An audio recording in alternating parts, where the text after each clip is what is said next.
its own challenges in implementing decisions. But in the long run, it's more viable. But do you think it'll be very difficult for a lot of big corporations to get into India? We're seeing already the difficulties that certain retailers are having. How much do you have to cater for local tastes, but also local upheaval? If there's social movement saying actually we don't want foreigners in this particular industry.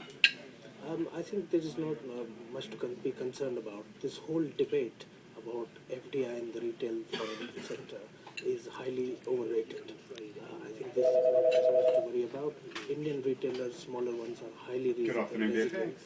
And of course, whichever country you go, you have to adapt to the local taste. I was just reading that McDonald's is now opening its first vegetarian-only restaurant in India. So you have to adapt to local taste. Think global and act local.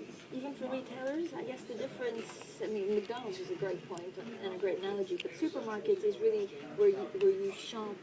It's a very personal experience. It's where you shop for food for your family. Is it live then? Is there going to be a backlash for some of these retailers, or you don't think so? No, I don't think so. I think retailers, small retailers, have got a very strong relationship with the consumer. They even offer credit.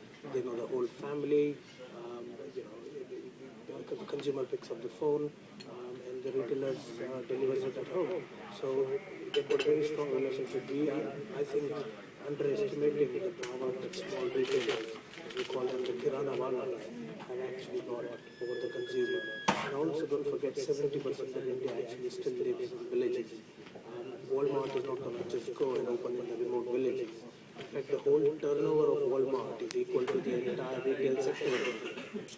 Over 1.2 billion people spread across thousands of miles up and down the country. So it will take a lot longer for foreign companies to have an impact on the Indian retail sector. Yeah, that's pretty amazing figures. Or just talking a little bit about your company. You have a company that has turnover around £700 million. Are you finding it difficult in this kind of sluggish economic environment where possibly the government here is not helping as much as they could? Okay. Well, our whole business proposition is that we save consumers money. And in this age of austerity, obviously everybody is looking to save money. So in fact, in certain ways, the current economic climate has even helped us. Because in the boom period, when I remember when I started the business in 2006, just another trade. I went to the consumers and said, I can actually save you money. Just tell our viewers exactly, Rajesh, how do you save money? So a consumer comes to you, or you actually approach, and what are you offering? Well, we basically offer them international payment services. So for instance, we've got two sides to business, RFX, which focuses mostly on business clients. So we deal with about 3,000 SMEs in the UK. And then we've got ZenPay, which is an online money transfer platform. So, but even if people say, look, I'm going to save money by going to Rajesh and his company, do you not think that the government here could do a little bit more, certainly to give funding and actually lending to small and medium enterprises? No, absolutely, and that's there's a lot more that needs to be done by the government to promote entrepreneurship. One example that I always quote in 2005, when I first was starting the business and I went to the banks to borrow some money, they refused.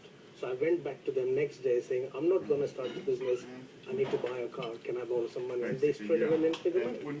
So that speaks volumes about the culture of entrepreneurialism in this country. We need to do a lot more. Government certainly need to set up a lot more funds and promote vehicles through which lending becomes easier to the SMEs. And Rajesh, this was in 2005, so it's probably even more strict and more difficult to get funding if you're going to start business now. Yes, I speak to so many of my clients and so many of my friends who are trying to set up business. They find it extremely difficult to have access to the capital, not just to start up, but also to grow the business.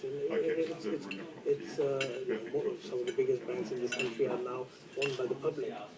So it's about time they actually do lend money to the SMEs, which are really the driving engine of the UK economy.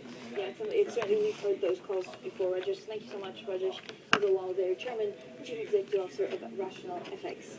Up next on City Central, a collection that reflects her life